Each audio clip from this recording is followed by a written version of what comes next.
கிறிஸ்தவ வாழ்க்கையில் அடிப்படையான சில சத்தியங்களை நாம் பார்க்கவிருக்கின்றோம். ஒவ்வொரு நாளிலும் நாம் தியானிக்கின்ற வேத வசனங்கள் நம்முடைய ஆத்துமாவுக்கு பயனுள்ளவைகளாய் இருக்கும்படி கர்த்தர் நமக்கு கிருபையாய் ஆசீர்வதிக்கின்றார். அநேகர் கர்த்தருடைய வார்த்தையினால் ஆசீர்வதிக்கப்படுகிறீர்கள். கர்த்தர் ஒருவருக்கே கனமும் மகிமையும் துதியும் உண்டாயிருக்கட்டும். நம்மை அழைத்தவர் உண்மையுள்ளவர். அப்படியே நம்மை ஒவ்வொரு நாளிலும் நடத்தி வருகிறார். நம்முடைய ஆத்மாவை பலப்படுத்தி நீதியின் பாதைகளிலே அவர் நம்மை நடத்துவதற்கு தவறவில்லை. ஒவ்வொரு நாளிலும் தாம் நமக்கென்று கற்றுக் கொடுக்கும்படி விரும்புகிற காரியத்தை நமக்கு கற்றுக் கொடுக்கின்றார். நாம் வேதத்தை கற்றுக்கொள்வது மாத்திரமல்ல, அதன்படி நடக்கவும் நம்மை ஜாக்கிரதையோடு ஒப்பு கொடுத்து நாம் வாழ வேண்டும். கர்த்தர் அதில் பிரியமுள்ளவராக இருக்கிறார். இன்றைக்கும் நம்முடைய வாழ்க்கைக்கு மிக முக்கியமான ஒரு ஆலோசனையை நாம் பார்க்க போகின்றோம். எபேசியருக்கு எழுதின நிருபம் 5வது அதிகாரம் 16வது வசனத்தை நான் வாசிக்கிறேன், கவனித்துக் கொள்ளுங்கள். எபேசியர் 5:16. நாட்கள் பொல்லாதவைகளானதால் காலத்தை பிரயோஜனப்படுத்திக் கொள்ளுங்கள். இங்கே கர்த்தர் நமக்கு ஒரு முக்கியமான நல்ல ஆலோசனை கொடுக்கிறார். தேவ பிள்ளைகளுக்கு ஒரு முக்கிய ஆலோசனை. நாட்கள் பொல்லாதவைகளானதால் காலத்தை பிரயோஜனப்படுத்திக் கொள்ளுங்கள். இந்த காலங்கள் பொல்லாதவைகள் என்று வேதம் சொல்லுகிறது. முதல் நூற்றாண்டு சபையை குறித்தே வேதம் இப்படி சொல்லுகிறது என்றால், இப்பொழுது இருக்கிற காலத்தை குறித்து சொல்ல வேண்டுவதே அவசியமில்லை. போக போக காலங்கள் எப்பொழுதும் பொல்லாதவைகளாகத்தான் மாறுமே தவிர நல்லவைகளாய் மாறுவதற்கு வாய்ப்பில்லை.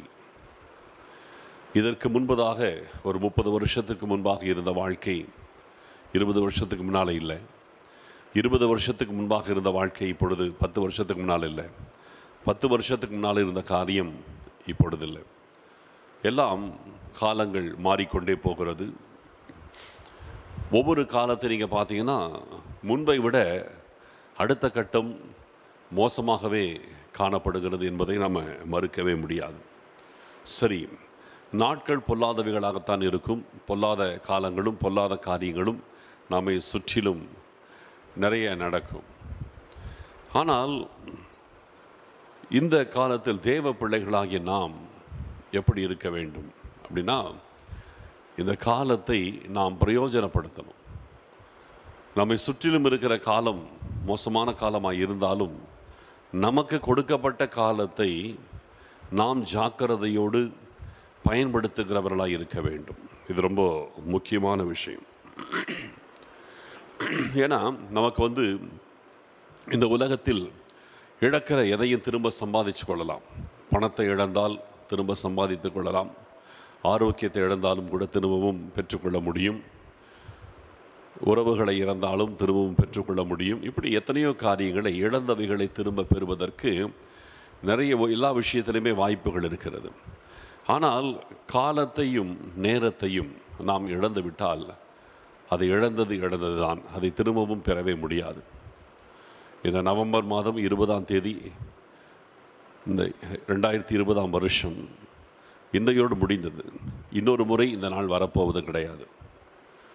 அவ்வளோதான், முடிந்தது தான். அதை ரீவைண்ட் பண்ணி இன்னொரு நாள் கொண்டு வர முடியாது. காலம் நம்முடைய வாழ்க்கையில் வேகமாய் கடக்கிறது. நாட்களும் நேரங்களும் கடந்து கொண்டிருக்கிறது. நம்முடைய காலத்தை நாம் எப்படி பயன்படுத்துகிறோம் என்பது ரொம்ப முக்கியம். ஏன்னா நம்முடைய ஆண்டவராகிய கர்த்தர் காலங்களையும் நேரங்களையும் தீர்மானிக்கிறவர்.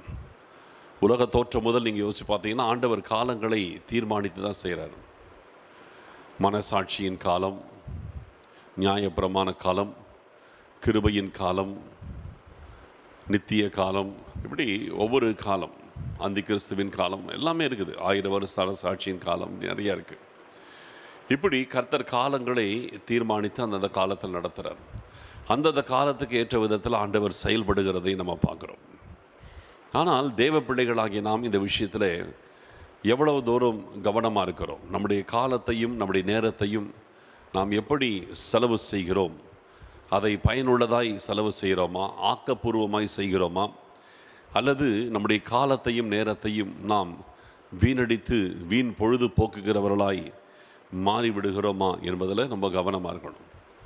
ஏன்னா நம்முடைய காலத்தை குறித்து நம்ம கணக்கு கொடுக்கணும், ஆண்டவருக்கு கணக்கு கொடுக்கணும்.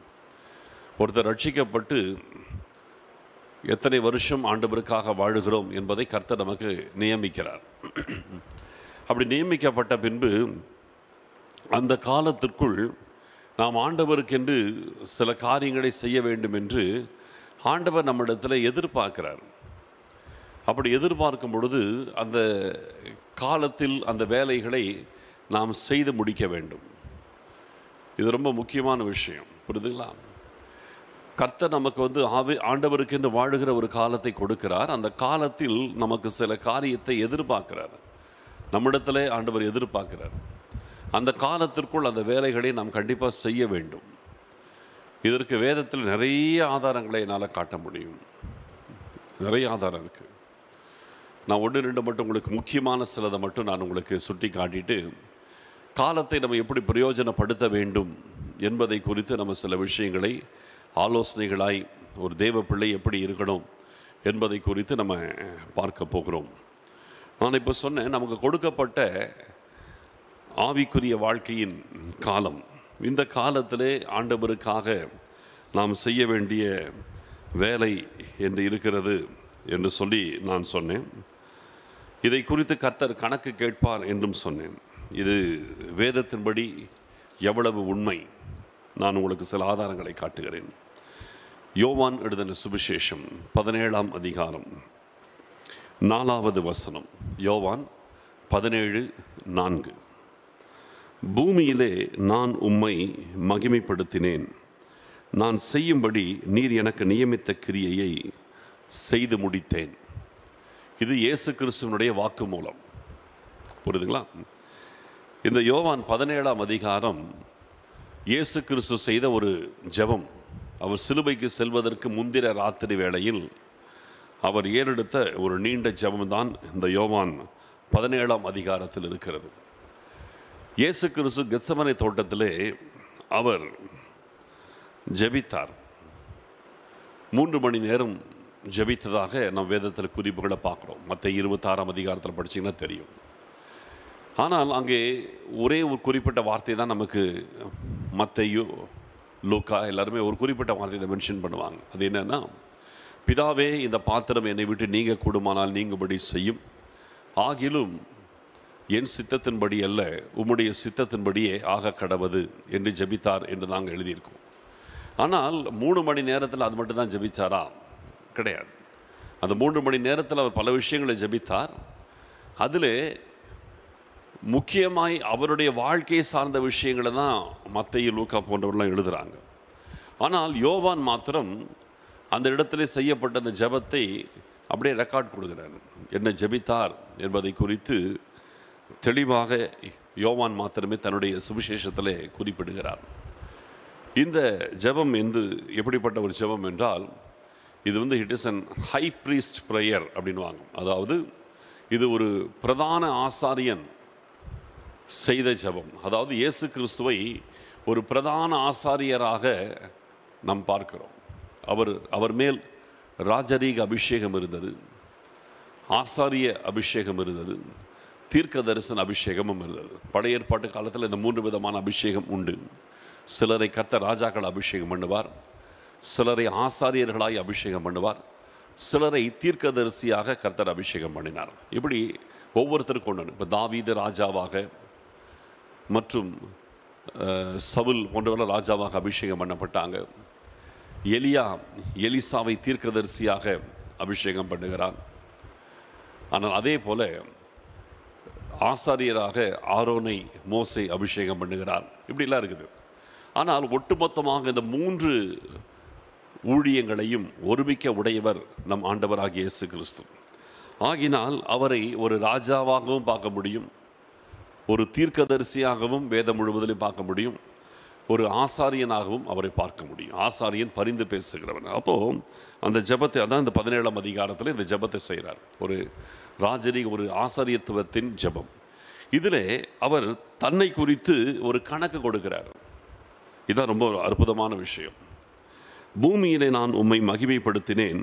நான் செய்யும்படி நீர் எனக்கு நியமித்த கிரியையை செய்து முடித்தேன் அப்படிங்கிறார். இயேசு கிறிஸ்து இடத்துல கணக்கு கொடுக்கிறார் இல்லை, பிதாவாகிய தேவனாகிய கர்த்தருக்கு கணக்கு கொடுக்கிறார். பிதாவே, பூமியிலே நான் உம்மை மகிமைப்படுத்தினேன். எனக்கு செய்யும்படி நீர் எனக்கு நியமித்த கிரியைகளை செய்து முடித்து விட்டேன்கிறார். அப்போ பாருங்க, அவருக்கு இந்த உலகத்தில் 3.5 வருஷம் ஊழியம் செய்யும்படி இயேசு கிறிஸ்துவுக்கு பிதாவாகிய தேவன் நியமித்திருந்தார். 3.5 வருஷம். அந்த 3.5 வருஷ ஊழிய காலகட்டத்தில், அவர் ஊழியம் செய்த காலத்தில் செய்யும்படி அவருக்கு நியமித்த கிரியைகள் இருந்தது. அதை முடிச்சுட்டேன்னாரு. எதுவுமே நான் பெண்டிங் வைக்கல. அடுத்த நாள் அவர் சிலுவையில் மரிக்க போறாரு. முந்தின நாள் பிதாவுக்கு அவர் கணக்கு கொடுக்கிறார். பிதாவே, பூமியில் நான் உம்மை மகிமைப்படுத்தினேன். செய்யும்படி நீர் எனக்கு நியமித்த கிரியைகளை செய்து முடித்தேன். முடிச்சிட்டேன், என் வேலையை முடிச்சிட்டேன் பிதாவேன்ட்டார். அப்போ அவருக்கு கொடுக்கப்பட்ட காலத்தில் கொடுக்கப்பட்ட வேலை அப்படின்னு ஒன்று இருந்துச்சு இயேசு கிறிஸ்துவுக்கு. அதை அவர் முடித்து விட்டு தான் சிலுவைக்கு சென்றார். நல்லா கவனிக்கணும், இயேசு கிறிஸ்துவுக்கே கொடுக்கப்பட்ட காலத்தில் கொடுக்கப்பட்ட வேலையை செஞ்சு முடிக்கணும் என்று ஒரு டார்கெட் இருந்தால் நமக்கு எப்படி என்பதை நீங்கள் யோசித்து கொள்ளுங்கள். புரியுதா? இயேசு கிறிஸ்துவுக்கே பிதா நியமித்திருந்தார். உனக்கு கொடுக்கப்பட்ட 3.5 வருஷ ஊழிய காலத்தில் இத்தனை காரியங்களை செய்ய வேண்டும் என்று நியமித்திருந்தார். எல்லாத்தையும் முடித்தார். இதை அவர் ஜெபத்திலே சொன்னார். சிலுவையில் தொங்கும் பொழுது கூட கடைசியாக முடிந்தது அப்படின்னு சொல்லி தான் தலை சாய்த்து தன் ஜீவனை ஒப்பு கொடுத்தார். முடிந்தது அப்படி சொல்லிட்டு தான் பிதாங்கிட்ட பிதாவின் ஆவியும் கையில் ஒப்பு கொடுக்கிறேன் என்று சொல்லி ஒப்பு கொடுத்தார். அப்போ அவர் வேலையை முடிக்காமல் போல, கொடுக்கப்பட்ட வேலையை கொடுக்கப்பட்ட காலத்தில் இயேசு கிறிஸ்து அழகாய் தன் வேலைகளை செய்து முடித்து விட்டு தான் அவர் சென்றார் என்பதை நம்ம புரிந்து கொள்ள வேண்டும். சரி, இது இயேசு கிறிஸ்துவுக்கே உரிய காரியம். இதில் வந்து இன்னொரு உதாரணத்தை உங்களுக்கு நான் காட்டுறேன். புதிய ஏற்பாட்டிலே ஆண்டவருக்காக மிக அதிகமாய் மகிமையோடு பயன்படுத்தப்பட்டதான தேவ மனுஷன் அப்போஸ்தலனாகிய பவுல். அவருடைய ஒரு சாட்சி, அவர் மரணத்துக்கு முன்பாக அவருடைய சாட்சியை நான் இப்போ உங்களுக்கு வாசிக்கிறேன் பாருங்க. 2 தீமோத்தேயு 4வது அதிகாரம் 6, 7, 8 3 வசனங்களை வாசிக்கிறேன். 2 தீமோத்தேயு 4ஆம் அதிகாரம் 6, 7, 8 3 வசனங்களை வாசிக்கிறேன், கவனியுங்கள். ஏனென்றால் நான் இப்பொழுதே பானபலியாக வார்க்கப்பட போகிறேன். அதாவது மரிக்க போகிறேன், பானபலியாக வார்க்கப்பட போகிறேன். நான் தேகத்தை விட்டு பிரியும் காலம் வந்தது. தேகத்தில் வாழ்ந்த காலம் முடிஞ்சிருச்சு, பிரியும் காலம் வந்தது. நல்ல போராட்டத்தை போராடினேன், ஓட்டத்தை முடித்தேன். நல்லா பாருங்க, ஓட்டத்தை முடித்தேன். நல்ல போராட்டத்தை போராடினேன், ஓட்டத்தை முடித்தேன், விசுவாசத்தை காத்து கொண்டேன். இது முதல் நீதியின் கிரீடம் எனக்காக வைக்கப்பட்டிருக்கிறது. நீதியுள்ள நியாயாதிபதியாகிய கர்த்தர் அந்நாளிலே அதை எனக்கு தந்தருடுவார். எனக்கு மாத்திரமல்ல, அவர் பிரசன்னமாகுதலை விரும்பும் யாவருக்கும் அதை தந்தருடுவார் என்று சொல்லுகிறார். பாருங்க, நான் தேகத்தை விட்டு பிரியும் காலம் வந்தது. அவர் மரணத்தின் நாளை எதிர்பார்த்து காத்திருந்தார். பவுலுக்கும் கொடுக்கப்பட்ட காலத்தில் கொடுக்கப்பட்ட வேலை என்று ஒன்று கர்த்தர் நியமித்து வைத்திருந்தார். அந்த கொடுக்கப்பட்ட காலத்திற்கு முன்பதாகவே கொடுக்கப்பட்ட வேலையை முடிச்சிட்டார். வேலையை முடிச்சுட்டு அந்த மரண நாளுக்காக பவுல் காத்து கொண்டிருந்தாராம். நல்ல போராட்டத்தை போராடினேன், ஓட்டத்தை முடித்தேன். முடிச்சாச்சு, ஆனால் இன்னும் உயிர் இருக்குது. ஓட்டத்தை முடித்தேன், விசுவாசத்தை காத்து கொண்டேன். எனக்கென்று ஆண்டவர் கொடுத்த விசுவாசத்தை நான் காத்து கொண்டேன். இது முதல் நீதியின் கிரீடம் எனக்காக வைக்கப்பட்டிருக்கிறது. இந்த உலகத்தில் நான் மரிக்க போகிறேன், நீதியின் கிரீடம் எனக்காக வைக்கப்பட்டிருக்கிறது. எனக்காக மாத்திரமல்ல, அவருடைய பிரசன்னமாகுதலை எதிர்பார்த்து காத்திருக்கிற யாவருக்கும் அது வைக்கப்பட்டிருக்கிறது என்று ஒரு நம்பிக்கையை நம்ம மேலேயும் வைக்கிறார். அப்போ நல்லா கவனிக்கிறோம், பவுலுக்கும் கொடுக்கப்பட்ட காலத்தில் கொடுக்கப்பட்ட வேலையை முடிக்க வேண்டும் என்ற ஒரு டார்கெட் ஆண்டவர் வச்சுருந்தார். அவருக்கு அது நல்லா தெரிஞ்சுது. அந்த வேலைகளை அவர் செஞ்சு முடிச்சிட்டார். அவருக்கே தெரிஞ்சது, எனக்கு கொடுக்கப்பட்ட வேலையை நான் முடிச்சாச்சு, இனி நான் மரணத்தை சந்திக்கணும், சந்தித்து இரத்த சாட்சியாய் மரித்து தேவராஜ்யத்துக்குள்ளாம் பிரவேசிக்கணும். இதில் தான் பவுல் அந்த நாளுக்காக அவர் ஆவலோடு எதிர்பார்த்து கொண்டிருந்தார். தன்னுடைய மரண நாளுக்காக ஆவலோடு காத்துட்டு இருந்தார். ஏன்னா வேலை முடிஞ்சிருச்சு, இனி எதுக்கு இந்த உலகத்தில் உட்காந்துட்டு இருக்கணும்? எவ்வளோ ஒரு அழகான வாழ்க்கை பார்த்தீங்களா? வேலை முடிஞ்ச பிறகு போய் சேர்ந்துடணும். வேலை முடிஞ்ச பிறகு எதுக்கு வேஸ்ட்டாக இங்கே உலகத்தில் உட்காந்துட்டு இருக்கிறோம்? எனக்கு தான் வேலை முடிஞ்சிருச்சு, இனி போக வேண்டிய இடத்துக்கு போய் சேரணும். இதை என்னால் விவரிக்க தெரியல, எனக்கு விவரிக்க முடியல. இது ஒரு அப்படிப்பட்ட ஒரு இந்த வார்த்தை, இந்த உள்ளான அர்த்தத்தை என்னால் விவரிக்க சொல்ல முடியல. உண்மையிலே அது அவ்வளோ ஒரு அற்புதமான விஷயம். ஓட்டத்தை முடிச்சாச்சு, என்னோடய வேலையை முடிச்சாச்சு, வேலையை முடிச்சோன்னு போயிட்டே இருக்க வேண்டியது தானே. நம்ம சொல்கிறோம்ல, வேலையை முடிச்சுட்டு போயிடு அப்படிங்கிறோம். அப்படி தான் வேலையை முடிச்சாச்சு, போக வேண்டியது தான். அவருக்கு இந்த உலகத்தில் பாருங்கள், ஒரு துளி ஈர்ப்பு கூட இல்லை. இந்த உலகத்தில் ஒரு 100 வயசு வரைக்கும் வாழுவோமே, வேலையெல்லாம் முடிச்சாச்சு, ரிட்டைர்மெண்ட் ஸ்டேஜ், ரிட்டையர்ட் ஆகியாச்சு, ரிட்டையர்ட் ஆகி கொஞ்சம் அப்படியே ரிலாக்ஸ்டாக உட்காந்துட்டு இருப்போமே. இன்றைக்கி சொல்கிறாங்கல்ல, வயசான காலத்தில் ரிட்டையர்ட் ஆகிட்டு அப்படியே ரிலாக்ஸ்டாக இருக்கலாம். பவுல் பாருங்கள், ஊழியத்தில் அவருக்கு ரிட்டைர்மெண்ட் வந்துருச்சு.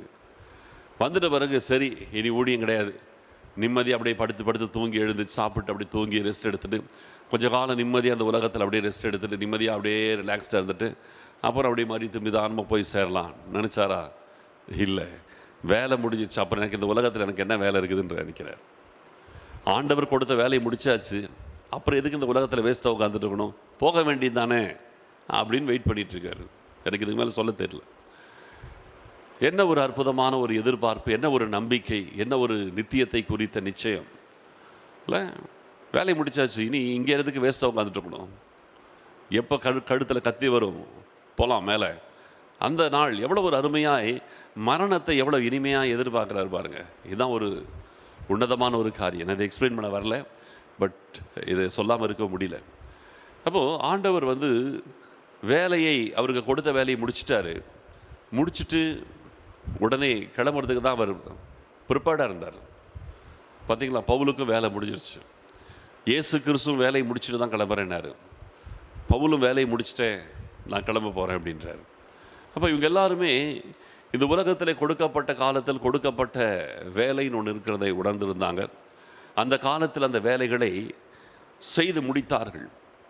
இதில் நான் இதுக்கு முன்னால் ஆரம்பத்திலே சொன்னேன், காலம் ஒன்று வீணாச்சுன்னா அது வீணாய் போனது தான், திரும்பவும் பெற முடியாது. மற்ற எல்லாத்தையும் இழந்தது திரும்பி பெற முடியும்.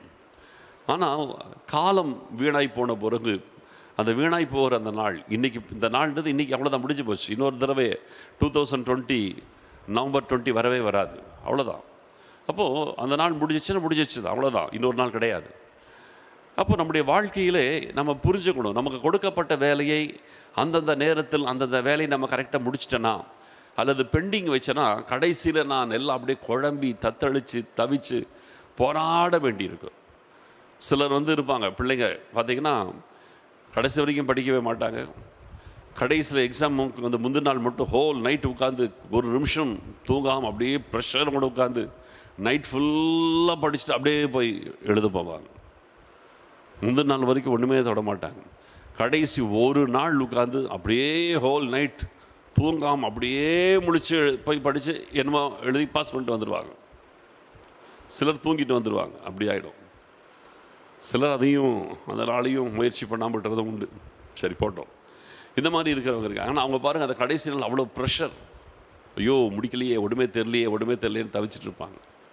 நல்லா கவனிக்கணும், நம்ம அப்படி இருக்கக்கூடாது. கடைசியில் ஐயோ நான் ஆண்டவருக்கு ஒன்றுமே செய்யலையே அப்படின்னு வயசான காலத்தில் நம்ம உட்காந்து, நான் ஆண்டவருக்கு ஒன்றுமே செய்யலையே, என் காலம் முழுசை வீணாக்கிட்டேனே, எனக்கு ஆரோக்கியமாக இருந்த காலத்திலலாம் ஒன்றுமே ஆண்டவருக்கு செய்யலையே, நான் சுகமாக இருந்த காலம் முழுவதும் எனக்காக மட்டுமே வாழ்ந்துட்டேனே, என் ஆண்டவருக்கு ஒன்றுமே செய்யலையே அப்படின்னு நம்முடைய மரண நேரத்திலே நாம் தவிக்கக்கூடாது, மனவேதனை படக்கூடாது. கிறிஸ்தவ உலகத்திலே ஒரு அருமையான பாடல் ஒன்று உண்டு. ஆவிக்குரிய உலகத்தில் பழைய பாடல். அந்த பாடலுடைய வரிகளை நான் முதல்ல சொல்கிறேன். வாழ்நாள் எல்லாம் வீணாளாக சென்று போயிற்றே ஐயோ, மோசம் போனேன் விட்ட நன்மை அழுதாலும் வருமோ. அப்போ அந்த பாடல் வரியில் பார்த்து ரொம்ப ஆழமாக இருக்கும். வாழ்நாள் எல்லாம் வீணாளாக சென்று போயிற்று ஐயோ, மோசம் போனேன் விட்ட நன்மை அழுதாலும் வருமோ. இது ஒரு பழைய பாடல். அது இந்த பாடலுடைய பின்னணி நான் உங்களுக்கு சொல்கிறேன். ஒரு வாலிபன் ஒருவன் இருந்தான் இங்கிலாந்து தேசத்தில். அவன் துன்மார்க்கமாய் ஜீவித்து கடைசியில் வியாதிப்பட்டான். குடிப்பழக்கத்திலும் மற்றும் பயங்கர குடியில எல்லாம் வாழ்ந்து அவனுடைய சரீரத்தின் அவயவங்கள் எல்லாம் பாதிக்கப்பட்டு மரண தருவாயிலே அவன் ஹாஸ்பிட்டலில் அட்மிட் பண்ணப்பட்டான். அவனுடைய உள்ளான உறுப்புகள்லாம் பழுதடைஞ்சிருச்சு. அவனுடைய லிவர்லாம் பாதிச்சிருச்சு. குடியினால் அவன் அவ்வளவு தூரம் பாதிக்கப்பட்டுட்டான். ஆனால் அவன் அந்த பாதிப்பின் நிலையை அவன் உணரலை. அவனுடைய ரெக்கார்ட் படி, மெடிக்கல் ரிப்போர்ட் படி அவன் பிழைக்கவே முடியாது. அந்த ஹாஸ்பிட்டலில் ஒரு நர்ஸ் இருந்தாங்க. அவங்க ஒரு நல்ல விசுவாசி. இவனை அவன் அட்டன் பண்ணிட்டு இருந்தாங்க. அப்படி அட்டன் பண்ணும்போது இவனுடைய ரிப்போர்ட்டை பார்க்கும்போது இவன் நிச்சயமாய் மரித்து போவான் என்பதை அந்த நர்ஸ் உணர்ந்தாங்க. இவன் பிழைக்கவே முடியாது, இவனுடைய மெடிக்கல் கண்டிஷன் படி இவன் பிழைக்கவே முடியாது. அதை பார்த்த உடனே அவங்களுக்கு ரொம்ப வேதனை. ஐயோ, இவன் இப்படி குடித்து தன் சரீரம் பாதிக்கப்பட்டு மரணத்தை நோக்கி போயிட்டுருக்கிறான். அதை பற்றி இவனுக்கு தெரியாமல் இருக்கிறானே, இவன் மறிக்க போகிறான்னு இவனுக்கு தெரியலையே, ரொம்ப சாதாரணமாக இருக்கிறான், தான் படைச்சு நல்ல சுகத்தோடு வீட்டுக்கு போயிடுவேன் அப்படின்னு நம்பிட்டு உட்காந்துட்டு இருக்கிறான். இவன் கண்டிப்பாக படைக்க வாய்ப்பே கிடையாது, இவன் நல்லா படைச்சு வீட்டுக்கு போயிடுவேன்னு ஏதோ ஒரு குருட்டு நம்பிக்கையில் உட்காந்துட்டு இருக்கிறான் என்று அந்த நர்ஸ் உணர்றாங்க. அதனால அவன் செத்துப்போவது உறுதி என்பதை புரிந்ததினாலே அவனுடைய மரணத்திற்கு முன்பதாக அந்த ஆத்மாவை கர்த்தருக்கு ஆதாயப்படுத்தி அவனை பரலோகத்துக்காவது தகுதிப்படுத்தலாம் அப்படின்னு நினைக்கிறாங்க. நினச்சி அவனுக்கு ஒரு நாள் ஆண்டவரை பற்றி பேசுகிறாங்க. அவன் அதை கடும் கோபத்தோடு எதிர்க்கிறான். இதெல்லாம் என்கிட்ட பேசாதீங்கன்னு எதிர்க்கிறான். அன்பா சொல்லி பார்த்தாங்க, அவன் கேட்கல. ஒரு நாள் ஒரு புதிய ஏற்பாட்டை கொண்டு அவன் கையில் கொடுக்குறாங்க. கொடுத்த பிறகு எதையாவது நீ படின்றாங்க. அதை அவன் வாங்கி தூக்கி எறிந்து விட்டான். அந்த ரூமில் தூக்கி எறிஞ்சிட்டு அவர் மூலையில். அவன் படிக்கலை. அவனுக்கு கிறிஸ்துவை பிடிக்கலை, கிறிஸ்துவுக்காய் வாழ்வதை அவன் விரும்பலை. அதனால் அவன் கொடுக்கப்பட்ட அந்த புதிய ஏற்பாடை அவன் தூக்கி அந்த ரூமில் தூக்கி எறிஞ்சிட்டான். இந்த நர்ஸ் சொன்னதையும் அவன் கேட்கறதுக்கு ஆயத்தமாக இல்லை. அவங்க அவனுக்காக மௌனமாக மனசில் ஜெபிக்க ஆரம்பிச்சிட்டாங்க. ஆண்டவரே, இவர் எப்படியாவது ரட்சிக்கப்படட்டும். ஆனால் அதுக்கு பிறகு அவன்கிட்ட அவங்க அப்ரோச் பண்ண முடியல. நாட்கள் போக ஆரம்பிச்சது. கடக்க கடக்க அவனுடைய சரீரம் இன்னும் பலவீனம் அடைஞ்சது. ஒரு கட்டத்தில் அவனுடைய சரீரம் அதிகமாய் பலவீனம் அடையும் போது ஒரு சூழ்நிலையில் அவன் உணர்ந்தான், தான் மரிக்க போகிறது உண்மை என்பதை அவன் உணர்ந்தான். தான் பிழைக்கிறது கஷ்டம், தான் மரித்து போவேன் என்று அவன் உணர ஆரம்பித்தான். மரண பயம் அவனை பிடிச்சது. நான் இறந்துருவேன், நான் பிழைக்கிறது கஷ்டம். அந்த நிலையிலே அவனுடைய இருதயம் தவிச்சுது. அந்த மரண பயம் வந்த பிறகு தான் அவன் யோசித்தான், ஐயோ, இந்த நர்ஸு ஒரு புக் அவுட் கொடுத்தாங்களே, அதையே நம்ம எடுத்து படிக்கக்கூடாது, அதில் நமக்கு ஒரு சமாதானம் கிடைக்குமா என்று சொல்லி அவன் தூக்கி எறிந்த அந்த புதிய ஏற்பாட்டை எடுத்து படிக்க ஆரம்பித்தான். 4 சுவிசேஷங்களையும் அப்படியே அந்த படுக்கையில் இருந்துட்டு டெய்லி படிக்க ஆரம்பித்தான். படிக்க படிக்க அந்த வேத வசனங்கள் அவனுடைய வாழ்க்கையோடு பேச ஆரம்பித்து சில நாட்களிலேயே அவன் இருதயம் பாவ உணர்வடைந்து இயேசு கிறிஸ்துவே மெய்யான தெய்வம் என்பதை புரிந்து அவன் ஒப்பு கொடுத்து ரட்சிக்கப்பட்டு விட்டான். தன் பாவங்களை அறிக்கையிட்டான், ஒப்பு கொடுத்தான். அதன் பிறகு அவனுக்கு வேதம் படிப்பது அவனுக்கு இனிமையாக இருந்தது. ஒரு பென்சில் ஒன்று வாங்கி வைத்து கொண்டு வேதத்தை படிக்க படிக்க கோடு போட்டு மார்க் பண்ணி அப்படின்னு படிக்க ஆரம்பித்தான். அவன் சரீரமோ நாளுக்கு நாள் பலவீனம் அடைந்து கொண்டே போச்சு. ஆனால் அவன் விடாப்படியாக வேதத்தை வாசிட்டே இருந்தான். ஒரு நாள் அவனுடைய நிலைமையின்படியே அவன் பலவீனம் அடைந்து மரணம் அடைந்து விட்டான். மரணம் அடைந்த உடனே அவன் வாசித்த வேத புத்தகம் பெட்டுக்கிட்ட கிடந்துச்சு. அந்த நர்ஸ் வந்து அதை எடுத்து பார்த்தாங்க. அவளுக்கு ரொம்ப வேதனை. ஐயோ, இவன் இறந்துட்டானே, நம்ம நினச்சோம் அதே மாதிரி இறந்துட்டான்.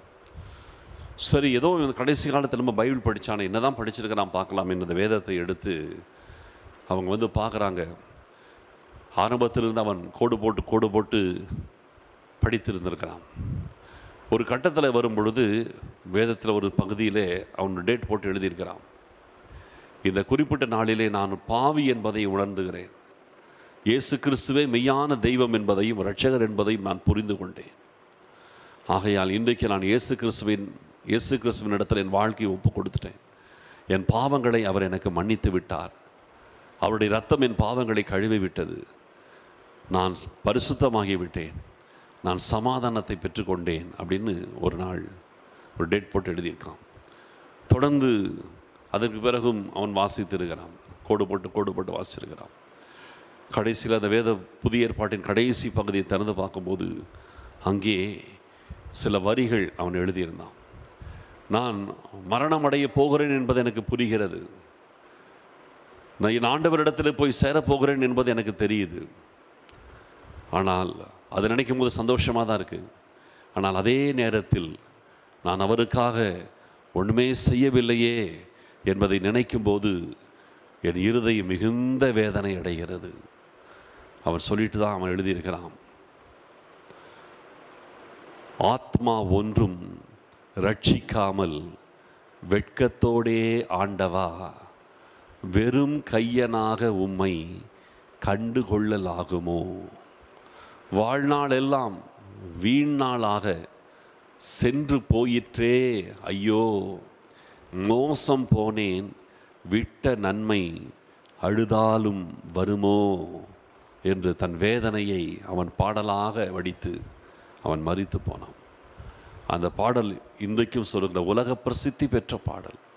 ஆங்கிலத்தில் எழுதப்பட்டு பல மொழிகளிலே மொழியாக்கம் செய்யப்பட்டு நம்முடைய தமிழ் பாடல் புத்தகத்திலையும் கூட, கிறிஸ்தவ பாடல் புத்தகத்திலையும் கூட அந்த பாடல் இருக்கிறது. அவ்வளோ உலக பிரசித்தி பெற்ற பாடலாக அது மாறியது. அது வேதனையின் உச்சத்தில் எழுதின ஒரு பாடல். மரணத்தின் விளிம்பிலே, ஐயோ என் இயேசுவுக்காக நான் ஒன்றுமே செய்யலையே, என் வாழ்நாள் முழுவதும் நான் வீணாக கழித்து விட்டேனே என்ற ஒரு ஏக்கத்தோடு மனவேதனையோடு எழுதப்பட்ட உணர்ச்சி பூர்வமான ஒரு பாடல் தான் அது. ஆகையால் நல்ல கவனிக்கணும், நம்முடைய ஆரோக்கியமான நாட்களை நம்ம வீணாய் செலவழித்து விட்டு கடைசியில் ஆண்டவருக்கு என்று ஒன்றுமே செய்யலையே அப்படின்னு வருத்தப்படுகிறதுல அர்த்தம் கிடையாது. நம்ம ஆண்டவருக்காக ஏதாவது ஒன்று செய்யணும். பலன் இருக்கும்போதே நம்ம செய்யணும். ஆண்டவருக்காக நம்முடைய வாழ்க்கை ஏதாவது ஒரு விதத்தில் பிரயோஜனமாக இருக்கணும். உங்கள் உள்ளத்தில் என்ன பாரம் இருக்கிறதோ, என்ன காரியத்தை ஆண்டவர் உங்கள் உள்ளத்தில் எதிர்பார்க்கிறாரோ, என்ன ஏக்கத்தை ஆண்டவர் உங்களுக்குள் வைக்கிறாரோ, அதை நீங்கள் நிறைவேற்ற வேண்டும். அதை செய்யணும், சும்மா இருக்கக்கூடாது. காலத்தை நம்ம பிரயோஜனப்படுத்தணும். ஆண்டவர் நமக்கு கொடுத்திருக்கிற காலத்தை ஜாக்கிரதையோடு நம்ம பிரயோஜனப்படுத்தணும். காலத்தை நம்ம பிரயோஜனப்படுத்தி செய்ய வேண்டிய வேலை நம்ம செய்து முடித்தாலும் முடிக்காமல் போனாலும் காலம் நமக்காக காத்திருக்காது. ஏன்னா ஆண்டவர் சொல்கிறாரு, பிறக்க ஒரு காலம் உண்டு, இறக்க ஒரு காலம் உண்டுன்ட்டார். நம்ம வேலையை முடிக்கலைன்றதுக்காக ஆண்டவர் எக்ஸ்டெண்ட் பண்ணி கொடுக்கவே மாட்டார். புரியுதுங்களா? கர்த்தர் நமக்கு கொடுத்த வேலையை நம்ம செஞ்சு முடிக்கலைன்றதுக்காக ஆண்டவர் நமக்கு இன்னும் ஒரு எக்ஸ்டென்ஷன்லாம் கொடுக்க மாட்டார். முடிஞ்சிடும். அந்த வேலையை நம்ம முடித்தாலும் முடிக்கலைனாலும் காலம் நமக்காக காத்திருக்காது. குறித்த காலத்தில் குறித்த வேலையை நாம் செய்து முடிக்கிறவர்களாய் காணப்பட வேண்டும். அது ரொம்ப முக்கியம். சரிங்களா? சரி, இப்பொழுது நான் எல்லாம் சில அனுபவ ரீதியாக சில விஷயங்களை சொல்லிட்டு இருந்தேன். வேதத்தின் அடிப்படையிலே நான் சில காரியத்தை சொல்கிறேன். காலத்தை நீங்கள் எப்படி யூஸ் பண்ணுறது இல்லையா, எந்த விதத்தில் யூஸ் பண்ணுறது, என்னுடைய நேரத்தை, என்னுடைய டைம், நான் பிஸியாக இருக்கிறேன், வேலை செய்கிறேன், இதெல்லாம் இருக்குது. எனக்குன்னு ஒரு ஃப்ரீ டைம், அதை நான் எப்படி யூஸ் பண்ணுறது, ஆண்டவருக்காக நான் செயல்படுற நேரம் எதுவாக இருக்கட்டும் இல்லையா. நம்ம எல்லாருக்குமே பிஸியாக நாட்கள் தான். எல்லாருக்கும் ஏதோ ஒரு வேலை இருக்குது. வேலைக்கு போகிறீங்க, வீட்டில் இருக்கிறீங்க, சமையல் பண்ணுறீங்க, சாப்பிட்றீங்க, என்னென்னமோ பல வேலையெல்லாம் செய்கிறீங்க. ரைட்டு தான், எத்தனையோ வேலைகள்லாம் இருக்குது. ஆனால் அதன் வேலைகளின் நடுவிலே ஆண்டவருக்காக, ஆண்டவருக்குரிய விஷயம், ஆவிக்குரிய ரீதியாக நாம் என்ன செய்தோம் என்பது தான் முக்கியம். நான் ரொம்ப பிஸி என்று உலக காரியத்திலே நான் ரொம்ப பிஸியாக இருக்க, ஒரு நாளைக்கு காலையிலிருந்து சாயங்காலம் வரைக்கும் இடைவிடாமல் எனக்கு உலக வேலை இருக்கிறது அப்படின்னு சொல்லி நம்ம அதை காரணம் காட்ட முடியாது. உலக வேலைகள் நமக்கு இருக்கத்தான் செய்யும். செய்யணும்னு நினச்சா செஞ்சிட்டே இருக்கலாம், முடிவே கிடையாது. உலக வேலைக்கு முடிவே கிடையாது, எல்லாத்தையும் இழுத்து போட்டு செஞ்சிட்டே இருக்கலாம். ஆனால் ஆண்டவருக்கென்று அதை நடுவிலே நம்ம சிலதை ஒதுக்காத பட்சத்திலே நமக்கு நேரம் கிடைக்காது. நீங்கள் யோசிச்சு பாருங்க, நம்ம உலக வேலையில் பிஸி தான். அப்போ உலக வேலையில் பிஸியாக எவ்வளவு தான் பிஸியாக இருந்தாலும் ஒரு நாளைக்கு 3 தடவை சாப்பிட்றதுக்கு நமக்கு நேரம் கிடைக்குது இல்லை? யோசிச்சு பாருங்க இல்லையா? நம்ம என்னதான் நம்ம உலகத்தில் பிஸியாக இருந்தாலும் ஒரு நாளைக்கு நமக்கு ஒரு 3 வேளை சாப்பிட்றதுக்கு நமக்கு டைம் கிடைக்குது.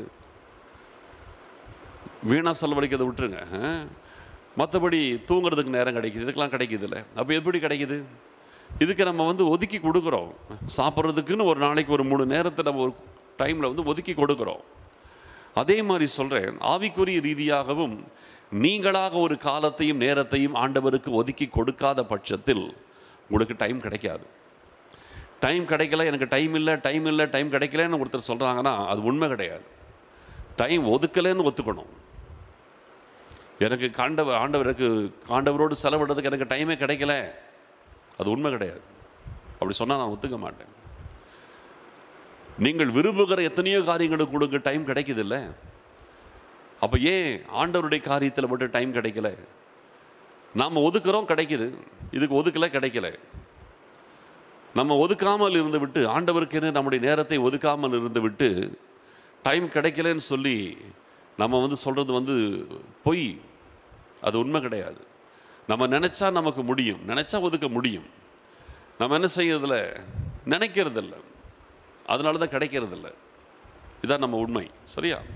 அதனால் நம்ம இனி இந்த வார்த்தை சொல்லக்கூடாது, எனக்கு டைம் இல்லை அப்படின்னு சொல்லிடலாம். நம்ம சொல்லக்கூடாது, ஆண்டவருக்காக நான் ஒதுக்க எனக்கு டைம் இல்லைன்னா சொல்லவே கூடாது. நினச்சிங்கன்னா உங்களுக்கு கிடைக்கும் கண்டிப்பாக. சரி, இன்றைக்கு உங்களுக்கு வேகமாய் ஒரு 3 விஷயத்தை வசனத்தின்படி ஒரு 3 காரியத்தை உங்களுக்கு சொல்ல போகிறேன். எப்படி உங்கள் காலத்தை யூஸ்ஃபுல்லாக இந்த உலகத்தில் நீங்கள் செலவு பண்ணுறது, ஒரு 3 விஷயங்கள் பைபிள் படி ஒரு 3 விஷயங்களை சொல்கிறேன், வேகமாய் கவனித்து கொள்ளுங்கள். நீதிமொழிகளின் புஸ்தகம் 6வது அதிகாரம் 6வது வசனத்திலிருந்து 11ஆம் வசனம் வரைக்கும் நான் வாசிக்கிறேன், கவனித்துக் கொள்ளுங்கள். நீதிமொழிகள் 6வது அதிகாரம் 6 முதல் 11 வரைக்கும். சோம்பேறியே, நீ எறும்பினிடத்தில் போய் அதன் வழிகளை பார்த்து ஞானத்தை கற்றுக்கொள். எறும்புகிட்ட போய் கற்றுக்கொண்டார். அதற்கு பிரபுவும் தலைவனும் அதிகாரியும் இல்லாதிருந்தும் கோடை காலத்தில் தனக்கு ஆகாரத்தை சம்பாதித்து அறுப்பு காலத்தில் தனக்கு தானியத்தை சேர்த்து வைக்கும். சோம்பேறியே, நீ எவ்வளவு நேரம் படுத்திருப்பாய்? எப்பொழுது உன் தூக்கத்தை விட்டு எழுந்திருப்பாய்? இன்னும் கொஞ்சம் தூங்கட்டும், இன்னும் கொஞ்சம் உறங்கட்டும், இன்னும் கொஞ்சம் கை முடக்கி கொண்டு நித்திரை செய்யட்டும் என்பாயோ? உன் தரித்திரம் வழிபோக்கனை போலவும் உன் வறுமை ஆயுதம் அணிந்தவனைப் போலவும் வரும். அதனுடைய விளைவையும் சொல்றார். இது சோம்பேறிக்கு கொடுக்கிற எச்சரிப்பு. சோம்பேறியே, நீ எவ்வளவு நேரம் படுத்திருப்ப, எவ்வளவு நேரம் கையை முடக்கி படுத்துட்டு இருப்ப? அப்படி இருந்தேன்னா உனக்கு வறுமை வருங்கிறாரு. வறுமை ஆயுதம் அணிந்தவனை போல ஸ்ட்ராங்காக வரும் வறுமை. அந்த மாதிரி வறுமை உன்னை பிடிச்சுக்கொன்றார். சரி, இது முக்கிய விஷயம் இல்லை. இடையில் ஒன்று சொல்கிறாரு பாருங்க, அந்த சோம்பேறி எங்கே போய் கற்றுக்கணும்னு ஒரு காரியத்தை சொல்லி கொடுக்குறார். அதை தான் இப்போ நமக்கு தேவை. ஆண்டவர் சொல்கிறாரு, நீ எறும்பினிடத்தில் போய் அதன் வழிகளை பார்த்து ஞானத்தை கற்றுக்கொள். அது எவ்வளவு சின்ன ஒரு பிராணி, சின்ன ஒரு பூச்சி. அதன் வழியை பார்த்து அதனுடைய ஞானத்தை கற்றுக்கொள். என்ன, அதுக்கு பிரபுவும் கிடையாது, தலைவனும் அதிகாரியும் கிடையாது. அதை வேலை வாங்குறதுக்காக நீ இதை செய், அதை செய், அதை செய் அப்படி சொல்லி விரட்டி விரட்டி வேலை வாங்குறதுக்கு பிரபுவும் கிடையாது, தலைவனும் கிடையாது, அதிகாரியும் கிடையாது வேலை வாங்குறதுக்கு. ஆனாலும் கூட அதை விரட்டி வேலை வாங்குறதுக்கு ஆள் இல்லைனாலும் அது என்ன செய்யுது பாருங்க, கோடை காலத்திலே தனக்கு ஆகாரத்தை சம்பாதித்து அறுப்பு காலத்திலே தனக்கு தானியத்தை சேர்த்து வைக்கும். ஆகாரத்தை சம்பாதிக்கிறது, தானியத்தை சேர்த்து வைக்கிறது. இப்போ நல்லா பாருங்க, எறும்பை விட நம்ம ஞானிகளா? கண்டிப்பாக கிடையாது. அதுக்கு பிரபுவும் இல்லை, அதிகாரியும் இல்லை, இல்லையா? எந்த விதமான தலைவனும் அதுக்கு கிடையாது. ஆனாலும் அது தன்னுடைய வேலையை சுறுசுறுப்பாக செஞ்சுட்டே இருக்குது. எங்கேயாவது ஒரு எறும்பு சோம்பேறித்தனம் ஒரு இடத்துல அப்படி நின்றுட்டு இருக்கிறத நீங்கள் பார்த்துருக்கீங்களா? இல்லையா? ஒரு எறும்பு கியூ போட்டு போகுதுன்னா பகல் எழுந்து பாருங்க, பகலையும் அது கியூ போயிட்டே இருக்கும். நடராத்திரியில் 12 மணிக்கு 1 மணிக்கு எழுந்துச்சு பாருங்க, அப்பவும் அந்த கியூ போயிட்டே தான் இருக்கும். 24 மணி நேரம் அது கியூ ஓடிட்டே இருக்கும். அந்த இடத்துல இருக்கிற பொருளை மொத்தமாக அதை அபகரிக்கிற வரைக்கும், தூக்கிட்டு போகிற வரைக்கும் அது ஓயாது. ஒரு இடத்துல ஒரு பொருள், கொஞ்சம் சர்க்கரையோ அல்லது ஏதோ ஒரு அரிசியோ இல்லை ஒரு தானியம் ஏதோ ஒன்று அதுக்கு சாப்பிட தின்பண்டம் ஒன்று கிடச்சிருச்சுன்னா அதை டோட்டலாக காலி பண்ணுற வரைக்கும் அது ஓயாது. மொத்தமாக தூக்கிட்டு போய் தன் இடத்துல வைக்கிற வரைக்கும் அது ஓயாது. நைட் அண்ட் டே நான் ஸ்டாப்பாக வேலை செஞ்சுட்டே இருக்கும். அது மொத்தத்தையும் காலி பண்ண பிறகு தான் அந்த வேலையை நிறுத்தும். அது எங்கேயாவது ஒரு எறும்பாவது, அத்தனை எறும்பை வேலை செய்யும்போது ஒரு எறும்பாவது எங்கேயாவது ஒரு மூலையில் போய் நின்று அப்படியே படுத்து ரெஸ்ட் எடுக்கிறத பார்த்துருக்கீங்களா? அல்லது 2 எறும்பு எங்கேயாவது தனியாக நின்று கதை பேசிகிட்டு இருக்கிறத பார்த்துருக்கீங்களா? யோசிச்சு பாருங்கள். 2 எறும்பு எங்கேயாவது நின்று தனியாக எல்லாம் வேலை செய்வோம், 2 எறும்பு மட்டும் தனியாக நின்று பேசிகிட்டு இருக்கிறத பார்த்துருக்கீங்களா? அல்லது ஒரு எறும்பு சோம்பேறியாக போய் ஒரு மூலையில் அப்படி உட்காந்துட்டு இருக்கிறத பார்த்துருக்கீங்களா? ஒன்று எங்கேயாவது படுத்து அப்படியே நிம்மதியாக தூங்கிட்டு இருக்கிறத பார்த்துருக்கீங்களா? அது தூங்கவும் தூங்காது, வெட்டி கதையும் பேசாது. ஓரமாக போய் நின்று எல்லாம் வேலை செய்யும்போது நான் மட்டும் கொஞ்சம் ரெஸ்ட் எடுக்கணும்னு ஒரு ஓரமாக போய் படுத்து ரெஸ்ட்டும் எடுக்காது. அதை அப்படி செய்யக்கூடாதுன்னு விரட்டுறதுக்கு தலைவனும் கிடையாது, அதிகாரியும் கிடையாது, எதுவுமே கிடையாது. ஆனாலும் அந்த எறும்புகள் இடைவிடாமல் உழைக்கின்றன, இடைவிடாமல் உழைக்கின்றன. இப்படி அது உழைக்கிறதுனாலே ஆண்டவர் அதை பார்த்து நீ ஞானத்தை கற்றுக்கொள்கிறார். இப்படி அதை உழைக்கிறத கர்த்தர் பார்த்து தான் சொல்கிறாரு, இதை பார்த்து ஞானத்தை கற்றுக்கொள். அது என்ன செய்யுது? அப்படி இடைவிடாமல் என்ன தான் செய்யுது? கோடை காலத்தில் தனக்கு ஆகாரத்தை சம்பாதிக்கிறது, அறுப்பு காலத்தில் தனக்கு தானியத்தை சேர்த்து வைக்கிறது. கோடை காலம், வெயில் காலத்தில் பாருங்கள், எங்கே பார்த்தாலும் எறும்பு எல்லா இடத்துலையும் வரும். எந்தெந்த இடத்துல ஒரு சின்ன ஒரு கேப் கிடைச்சாலும் உள்ளே பூந்துடும். முடிஞ்சால் நீங்கள் என்ன தான் க்ளோஸ் பண்ணி வச்சாலும் ஓட்டை போட்டுட்டு தான் நுழைஞ்சிரும். நுழைஞ்சு எல்லாத்தையும் தூக்கிட்டு போயிடும், ஒன்றையும் விட்டு வைக்காது. அப்போது கோடை காலத்தில் ஆகாரத்தை சம்பாதிக்குது. அறுப்பு காலம், அறுவடை செய்கிற காலத்தில் அது என்ன செய்யுது? வயல் நிலத்தில் போகுது, அங்கே தானியத்தை எல்லாத்தையும் அள்ளிட்டு போயிடுது அறுவடை செய்கிற இடத்துல. அப்போ அறுவடை செய்து அங்கே விழுந்து கிடக்கிற தானியம் அறுவடை செய்யும்போது உதிர்ந்து விழுகிறத வேஸ்ட் ஆகாது, எறும்புகள் வந்து எல்லாத்தையும் தூக்கிட்டு போயிடும். அப்போ நல்லா பாருங்கள், இதெல்லாம் எவ்வளவு ஞானத்தோடு தனக்கு கொடுக்கப்பட்ட காலத்தை எவ்வளவு நேர்த்தியாய் பயன்படுத்துகிறது யோசிச்சு பாருங்க. அதுக்கு காலத்தை சொல்லுகிறதற்கு நம்மளை மாதிரி எக்யூப்மெண்ட்ஸ்லாம் கிடையாது. இன்றைக்கி புயல் வரும், இன்றைக்கி மழை வரும் நமக்கு அறிவிக்கிறாங்களா? அந்த மாதிரிலாம் கிடையாது. மெட்ரலாஜிக்கல் டிபார்ட்மெண்ட் நமக்கு இருக்குது, அதுக்கு எந்த டிபார்ட்மெண்ட்டும் கிடையாது. புயல் வருகிறது, புயல் சின்ன மழையெல்லாம் ஒன்றும் சொல்கிறதுக்கு அது யாரும் கிடையாது. ஆனால் தன் ஞானத்தோடு வெயில் காலத்தை நம்ம பயன்படுத்திக்கணும். அடுத்த ஒரு மழை காலம் வந்துச்சுன்னா நம்ம வெளியில் போக முடியாது. அதனால் கோடை காலத்திலேயே தன் வேலையை செய்து முடித்து விடுகிறது. மழை காலத்திற்கும் வேண்டிய ஆகாரத்தை கோடை காலத்திலேயே அது சேமித்து வைத்து விடுகிறது. யோசிச்சு பாருங்கள், கோடை காலத்திலேயே தன்னுடைய ஆகாரத்தை கொண்டு போய் சேர்த்து வைக்கும். கிடைக்கிற பொருளை நின்று தின்னுக்கிட்டே உட்காந்துருக்காது, கிடைக்கிறத அள்ளி கொண்டு போய் தன்னுடைய புற்றிலே அது சேமித்து வைத்து விடும். இப்படித்தான் நம்ம தானியம் என்பது என்ன? தேவனுடைய வார்த்தை. நமக்கு ஆகாரம் என்பது என்ன? வேத வசனம். வேத வசனம் தான் நமக்கு ஆகாரம். தானியம் என்பது தேவனுடைய வார்த்தை. அப்போது தேவனுடைய வார்த்தை, வேத வசனம், இதுதான் நமக்கு ஆகாரம். இதை எடுக்க வேண்டிய காலத்தில் நம்ம எடுத்துக்கணும். சம்பாதிக்க வேண்டிய காலத்தில், இந்த ஆகாரத்தை நமக்குள் சேமிக்க வேண்டிய காலத்தில் இதை நம்ம சேமிக்கணும். நமக்கு கொடுக்கப்பட்ட காலத்தில் சில நேரத்தில் உங்களுக்கு கொஞ்சம் ஃப்ரீ டைம் இருக்குதுன்னா, அந்த காலம் நீங்கள் ஓய்வெடுத்து நிம்மதியாக தூங்குகிற காலம் கிடையாது. அந்த நேரத்தில் நீங்கள் ஆகாரத்தை சம்பாதிக்கணும், தேவனுடைய வார்த்தைகளை சம்பாதிக்கணும், தேவனுடைய வார்த்தைகளை சேமிக்கணும். அதை நீங்கள் செய்ய செய்ய செய்ய தான் அது உங்கள் வாழ்க்கையிலே மிகுந்த பலனை கொடுக்கும். புரியுதுங்களா? அதை செய்ய செய்ய செய்ய தான் உங்களுக்கு அது மிகுந்த பலனை கொடுக்கும். உங்களுக்கு கொடுக்கப்படுகிற அந்த நேரத்தை, அந்த காலத்தை நல்லா யூஸ் பண்ணுங்க. சில நேரத்தில் ஒரு காலம் அடுத்த மழை காலத்தில் அதை யூஸ் பண்ண முடியாது, அதை சேமிக்க முடியாதுன்னு அதுக்கு தெரியும். அதனால் கோடை காலத்திலேயே அது சரியாக காலத்தை பயன்படுத்துது. உண்மையாக சொல்லுங்கள், என்னுடைய வாழ்க்கையில் இதை சொல்லும்போது எனக்கு நினைவுக்கு வருகிறது. நான் சொல்கிறேன், நான் ரட்சிக்கப்பட்ட ஆரம்பத்திலிருந்தே வேதத்தை விடாமல் நோட்ஸ் எடுத்து எடுத்து எடுத்து எடுத்து எடுத்து நான் படித்திருக்கிறேன். ஒவ்வொரு நாளிலும் பல மணி நேரங்கள் உட்கார்ந்து வேதத்தை வாசித்து குறிப்பெழுதி அதை படித்து எல்லாத்தையும் அதை எடுத்திருக்கேன். அந்த சேமித்த வசனங்கள் அப்போது அந்த கோடை காலத்தில் அந்த சேமித்தது இந்த காலத்தில், இந்த அறுப்பு காலத்தில் சரி எந்த காலத்தில் அது பயனுள்ளது, எனக்கு இன்றைக்கி ரொம்ப பயனுள்ளதாக இருக்குது. உண்மையாக சொல்லப்போனால் அப்போது வேதத்தோடு செலவிட்ட நேரத்தை இன்றைக்கி நாள் செலவிட முடியல. அது உண்மைதான்.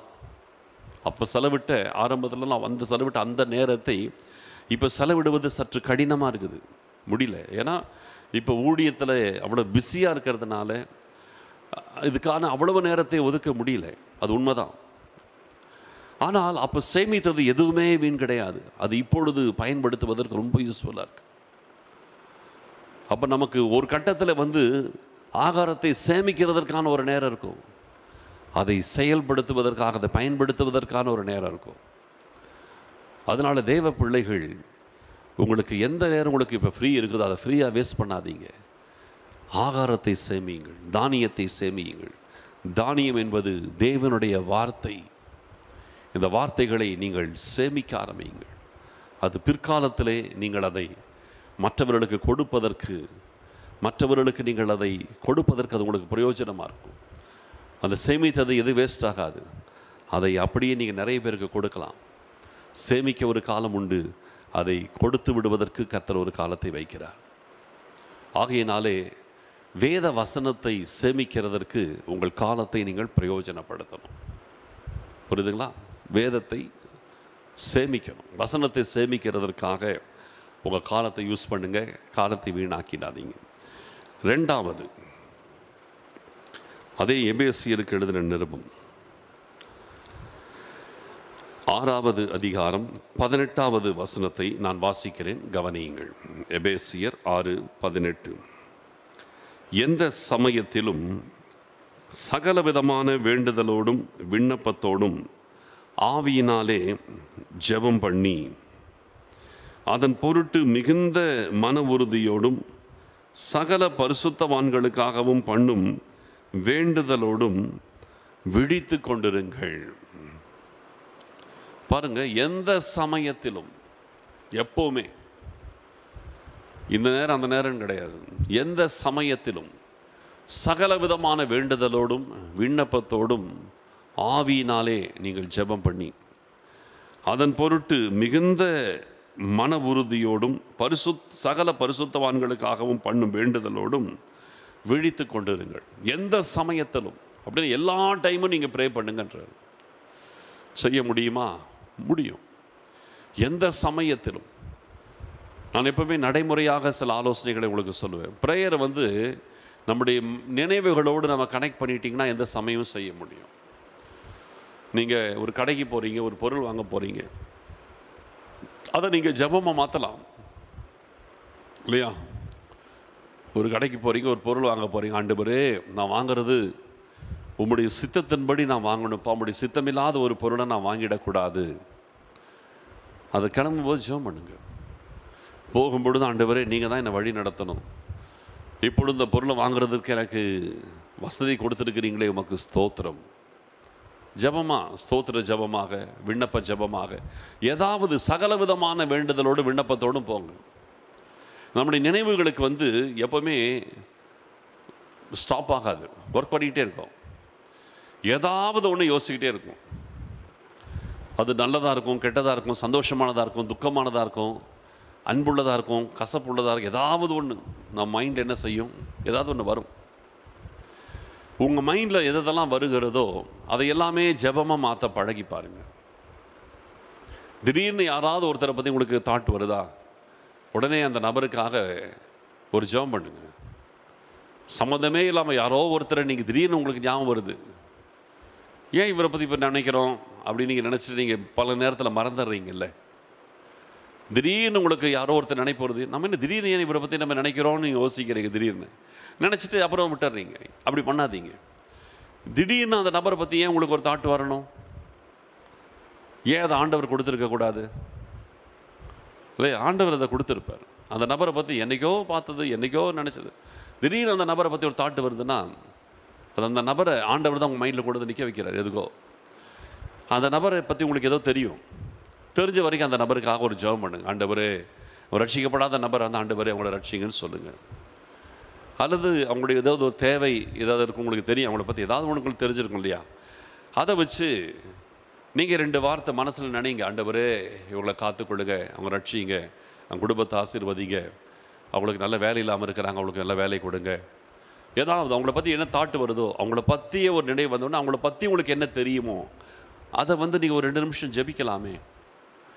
ஜெபிச்சுட்டு அடுத்தது ஒரு தாட், அடுத்து பார்த்தீங்கன்னா யாராவது ஒருத்தர் உங்களை வேதனைப்படுத்த திடீர்னு வருது. இப்போ தான் ஒரு நல்லதாக வந்துச்சு, ஒரு நல்ல மனுஷனை பற்றி நினச்சிங்க, திடீர்னு ஒரு உங்களை வேதனைப்படுத்துகிற ஒரு மனுஷனை பற்றி திடீர்னு ஒரு தாட்டு வருது. அப்படியே மாறும். அது என்ன பண்ணுறது? ஆண்டவரே, இந்த நபர் மேல் எனக்கு கசப்பு வரக்கூடாதாப்பா, அதையும் ஜெபமாக்கும். இந்த ஜெபம் உங்களுக்காக பண்ணுறீங்க. ஒரு நல்ல நபரை பற்றி நினச்ச உடனே அவங்களுக்காக ஜெபம் பண்ணிங்க.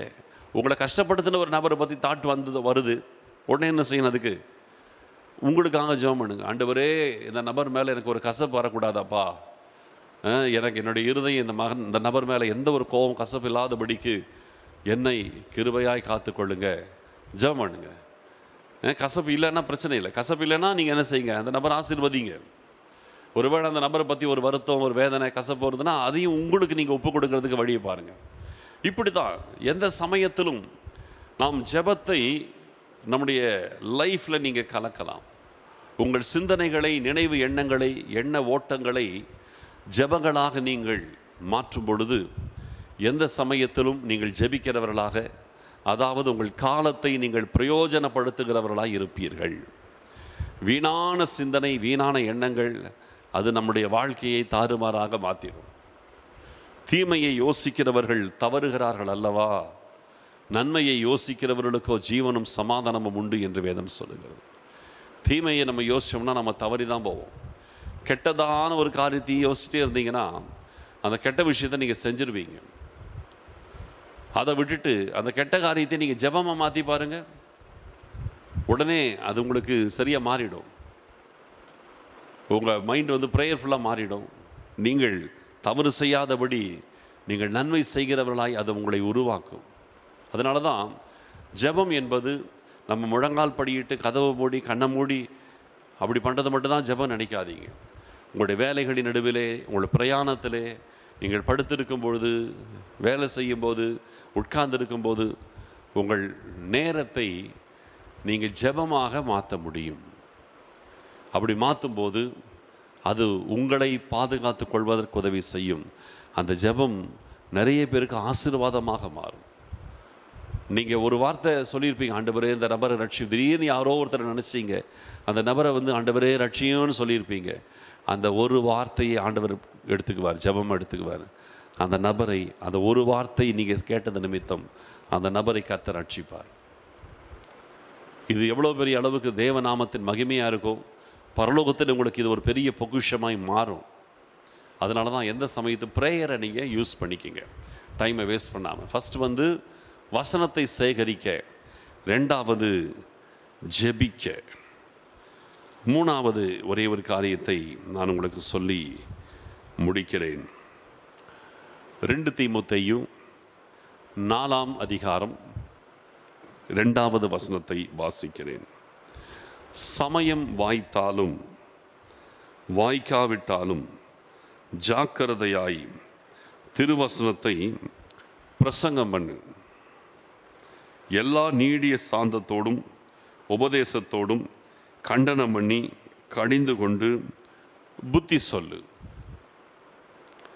பாருங்க, எந்த சமயத்தில் எந்த சமயம் வாய்த்தாலும் வாய்க்காவிட்டாலும் ஜாக்கிரதையாய் திருவசனத்தை பிரசங்கம் பண்ணுங்கிறாரு. எல்லா நீடிய சாந்தத்தோடும் உபதேசத்தோடும் கண்டனம் பண்ணி கடிந்து கொண்டு புத்தி சொல்லு. அப்போது இந்த இடத்துல பார்த்தீங்கன்னா, எந்த சமயத்திலும், சமயம் வாய்த்தாலும் வாய்க்காவிட்டாலும், எந்த சமயத்திலும் சரி, சமயம் வாய்க்கலை அதனால் நான் சொல்லலைன்னு சொல்லக்கூடாது. சமயம் வாய்த்தாலும் சரி, சமயம் வாய்க்கலைனாலும் சரி, திருவசனத்தை ஜாக்கிரதையாக பிரசங்கம் பண்ணுங்கிறார். நம்ம நமக்கு சமயம் வாய்க்கணும், அதுக்குன்னு ஒரு டைம் ஒதுக்கி இப்போ தான் நான் ஆண்டவரை பற்றி அறிவிப்பேன் அப்படின்னு சொல்லி நீங்கள் ஃபிக்ஸ் பண்ணக்கூடாது. எந்த நேரத்தில் ஆண்டவர் உங்களுக்கு எப்போ வாய்ப்பு கொடுப்பான்னு தெரியாது.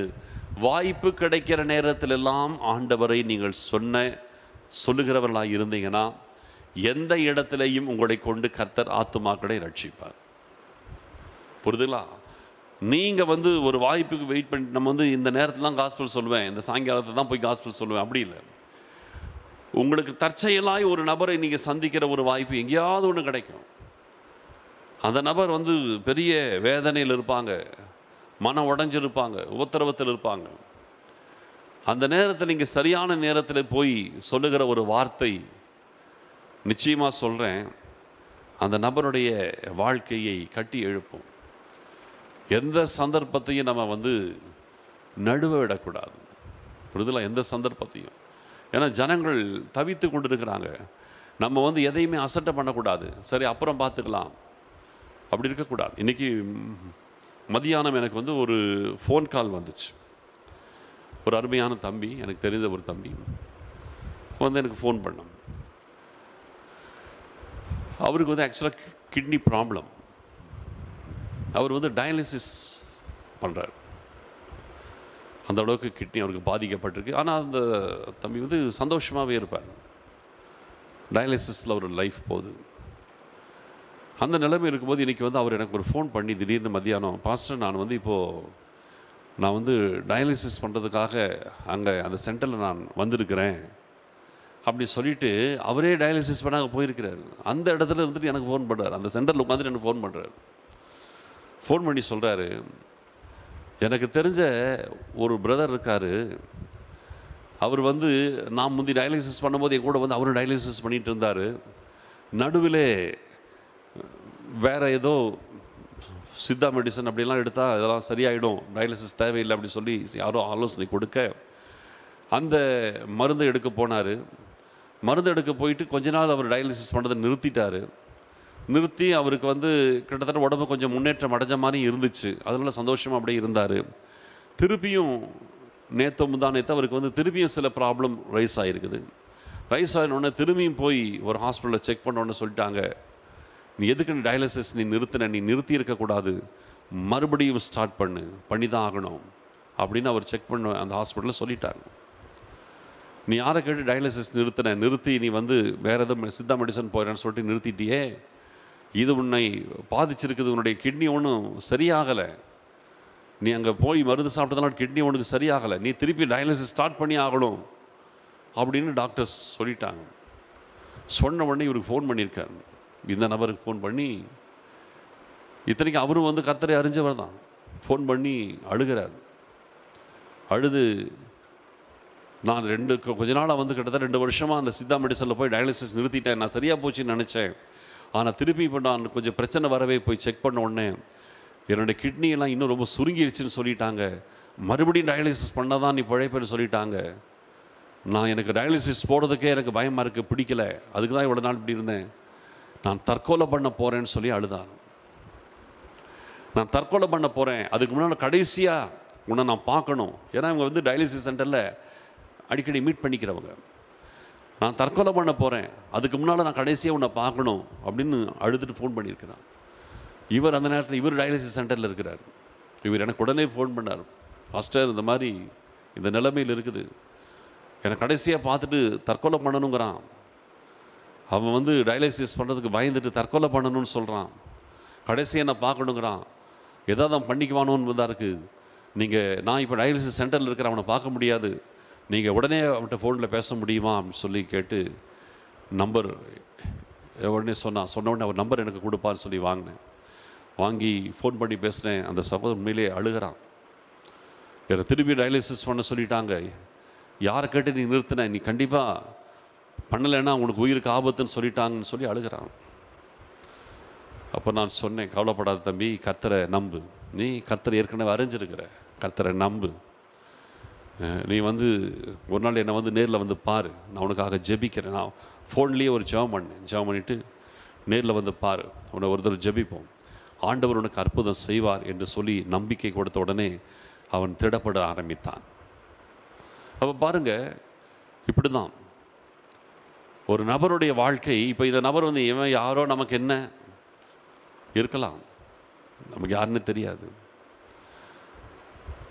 அந்த நபருடைய காரியம் நமக்கு வந்து புரியாது, தெரில. ஆனால் அவருடைய சூழ்நிலைகளுடைய மன உளைச்சல் எவ்வளோ மோசமாக இருக்குது பாருங்கள். இதுக்கு வந்து நம்ம வந்து இதுக்கெல்லாம் எனக்கு நேரம் இல்லை அப்படி நம்ம தவிர்க்க விட்டோம்னா, ஒருவேளை அந்த நபர் தற்கொலை பண்ணி செத்தால் யார் அதற்கு பதில் சொல்கிறது? நான் சொல்கிறேன், ஒருவேளை அந்த சகோதரன் எனக்கு சொன்னது போலவே அவன் எனக்கு ஃபோன் நம்பர் கொடுத்து நானும் பேசாமல், அல்லது நான் வாங்கவே இல்லை, அதை பற்றி கேரே பண்ணாமல் விட்டுட்டு அவன் நிஜமாகவே சொன்னது போலவே அவன் தற்கொலை பண்ணி செத்து போயிருந்தால் அதுக்கு யார் பதில் சொல்கிறது? ஆண்டவர் என்னையும் கேட்பார். உனக்கு அவன் மூலமாக சொன்ன இல்லை, அவன் தற்கொலை முயற்சியில் இருக்கிறான், அவனோடு பேசுங்கன்னு அவன் உனக்கு சொன்னானே, நீ ஏன் அவன்கிட்ட பேசலை? கர்த்தர் என்னையும் கேட்பார். எனக்கு அவர் யாருன்னு தெரியாது, ஆனால் என்னையும் கர்த்தர் கேட்பார். நீ ஏன் சொல்ல, நீ ஏன் பேசலை? பேச சொல்லி உனக்கு ஒருத்தர் மூலமாக நான் செய்தி அனுப்புகிறேனே, நீ ஏன் பேசாமல் விட்டு? அதனால தான் அவன் செத்து போனான்னு. அவன் இறந்து போயிருந்தால் ஒருவேளை கர்த்தர் அப்படி தானே என்கிட்ட அப்படி தானே கேட்பார். இப்படி தான் வரும் சில விஷயங்கள். நான் இது இன்றைக்கி நடந்த ஒரு சின்ன ஒரு விஷயத்தை சொல்கிறேன். இது போல் சில காரியங்கள் வரும். ஜனங்கள் மரணத்தை நோக்கி இருப்பாங்க, பயப்படுவாங்க, தற்கொலை பண்ணுற எண்ணத்தில் இருப்பாங்க. அந்த நேரத்தில் நமக்கு நேரம் இல்லை, அப்புறம் பார்த்துக்கலாம், எனக்கு இப்போ சமயம் இல்லை அப்படின்ட்டோம்னா அந்த ஆத்மாவை நம்ம இழந்துருவோம். அதான் வேதம் தெளிவாக சொல்லுது, சமயம் வாய்த்தாலும் வாய்க்காமல் போனாலும் திருவசனத்தை ஜாக்கிரதையோடு பிரசங்கம் பண்ணும்.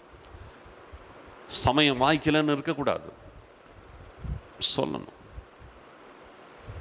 அப்பொழுது ஒரு ஆத்மாவை நம்ம காப்பாற்றுவோம். இல்லைன்னா அந்த ஆத்மா நிஜமாவே தற்கொலை செஞ்சு மடிஞ்சு போனால் யார் அதுக்கு பதில் சொல்கிறது? எந்த நேரத்திலும் ஆத்துமாக்கள் நரகத்தின் பாதையில் போகிறதற்கு பிசாசங்களை இழுக்கிறதுக்கு ஆயத்தமாக இருக்கிறான். நம்ம கவனிக்கணும். ஒரே ஒரு வேத வசனத்தை சாட்சியாக நான் வாசி முடிக்க நினைக்கிறேன். அப்போஸ்தலர் நடபடிகள் 17வது அதிகாரம். இந்த 17ஆம் அதிகாரத்தில் பார்த்தீங்கன்னா, பவுல் ஊழியத்தின் நிமித்தம் அவர் அத்தேனை பட்டணத்துக்கு வருவார். அங்கே நடக்கிற சம்பவம் பாருங்க. அப்போஸ்தலர் நடபடிகள் 17ஆம் அதிகாரம் 14வது வசனத்திலிருந்து நான் வாசிக்கிறேன், கவனித்துக் கொள்ளுங்கள். உடனே சகோதரர் பவுலை சமுத்திர வழியாய் போக அனுப்பிவிட்டார்கள். சீலாவும் தீமோத்தேயுவும் அங்கே தங்கியிருந்தார்கள். எங்கே? பெரோயா பட்டணத்தில். பவுலை வழி நடத்தினவர்கள் அவனை அத்தேனை பட்டணம் வரைக்கும் அழைத்து கொண்டு போய் அங்கே சீலாவும் தீமோத்தேயுவும் அதிசீக்கிரமாய் தன்னிடத்தில் வரும்படி அவர்களுக்கு சொல்ல கட்டளை பெற்றுக்கொண்டு புறப்பட்டு போனார்கள். அத்தேனை பட்டணத்தில் பவுல் அவர்களுக்காக காத்து கொண்டிருக்கையில் அந்த பட்டணம் விக்கிரகங்களால் நிறைந்திருக்கிறதை கண்டு தன் ஆவியில் மிகுந்த வைராக்கியம் அடைந்து ஜெப ஆலயத்தில் யூதரோடும் பக்தியுள்ளவர்களோடும் சந்தை வெளியில் எதிர்பட்டவர்களோடும் தினந்தோறும் சம்பாஷணை பண்ணினான். என்ன அழகான சம்பவம் பாருங்கள். பெரோயா பட்டணத்திலே பவுலுக்கு அங்கே உபத்திரவம் ஆரம்பிச்சிருச்சு. தெசலோனிக்கே பட்டணத்திலே ஊழியம் செய்கிறார். அங்கே நிறைய பேர் ரட்சிக்கப்பட்டாங்க. சில எதிர்க்கிற யூதர்கள் வந்து அங்கே கலவரம் பண்ணாங்க. உடனே பெரோயா பட்டணத்துக்கு வந்தார். அங்கே வந்து ஊழியம் பண்ணார். அங்கேயும் அதே யூதர்கள் அங்கேயும் வந்து குழப்பம் பண்ணுறாங்க. பவுல் ஊழியம் செய்கிறதுக்கு தடை பண்ணுறாங்க, இடையூறு பண்ணிகிட்டே இருக்கிறாங்க.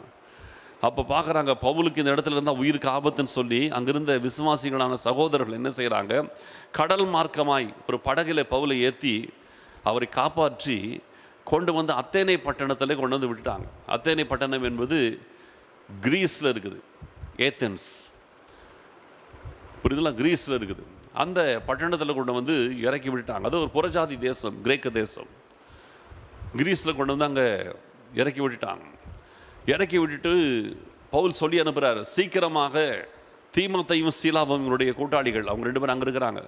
எங்கே? பெரோயாவில். அவங்க 2 பேரையும் சீக்கிரமாக வர சொல்லு, நான் இங்கே அது வரைக்கும் வெயிட் பண்ணிட்டுருக்கிறேன் என்று சவுல் அத்தேனை பட்டணத்தில் வந்து வெயிட் பண்ணிட்டுருக்கிறார். இவங்களை கொண்டு வந்து இறக்கி விட்டுட்டு அவங்க போகிறவங்கட்டு சொல்லி அனுப்புகிறார், சீக்கிரமாக தீமோத்தேயும் சீலாவையும் வர சொல்லு, நான் இங்கே வெயிட் பண்ணிட்டுருக்கிறேன் என்று சொல்லி தன்னை கொண்டு வந்து இறக்கி விட்டவங்கள்ட்ட அதில் அவசரப்படுத்தி அனுப்புகிறார். இவங்க போய் தீமோத்தேயும் சீலாவையும் கூட்டிகிட்டு வரக்கு இவரை கொண்டு வந்து விட்டவங்க போயிட்டாங்க. போன பிறகு பவுல் என்ன செய்கிறாரு, அந்த பட்டணத்தில் வந்து நிற்கிறார். அந்த பட்டணத்தில் நின்று பார்க்குறாரு. தெருவில் ரோட்டில் நடந்து போகிறாரு. நடந்து போகும்போது அத்தனை பட்டணத்தில் பவுல் அவர்களுக்காக காத்து கொண்டிருக்கையில் உண்மையாக என்ன நடக்குது, அவங்க வர்றதுக்காக வெயிட் பண்ணிட்டு இருக்கிறாரு. இங்கே ஊழியம் செய்ய வரல, அங்கே வர்றதுக்காக அவங்க வரட்டும்னு வெயிட் பண்ணிட்டு இருக்காரு. வெயிட் பண்ணிட்டு இருக்கும்போது என்ன செய்கிறாரு, அந்த பட்டணம் விக்கிரகங்களால் நிறைஞ்சிருக்கிறத பார்க்குறாரு. தெருவில் நடந்து போயிருப்பார். நடந்து போகும்போது எங்கே பார்த்தாலும் விக்கிரக கோயில். அதை பார்த்த உடனே பவுலுக்கு சும்மா இருக்க முடியல. ஆவியிலே வைராக்கியம் வந்துச்சு. ஐயோ, இந்த அத்தனை பட்டணத்தில் எல்லாரும் படித்தவங்களாக இருக்கிறாங்க, விவரமானவங்களாக இருக்கிறாங்க, பெரிய பிஸ்னஸ் சென்டராக இருக்குது. ஆனால் அதே நேரத்தில் பட்டம் முழுவதும் எங்கே பார்த்தாலும் விக்கிரகத்தினால் நிறைஞ்சிருக்குதே. ஆவியிலே ஒரு வைராக்கியம் வந்துச்சு.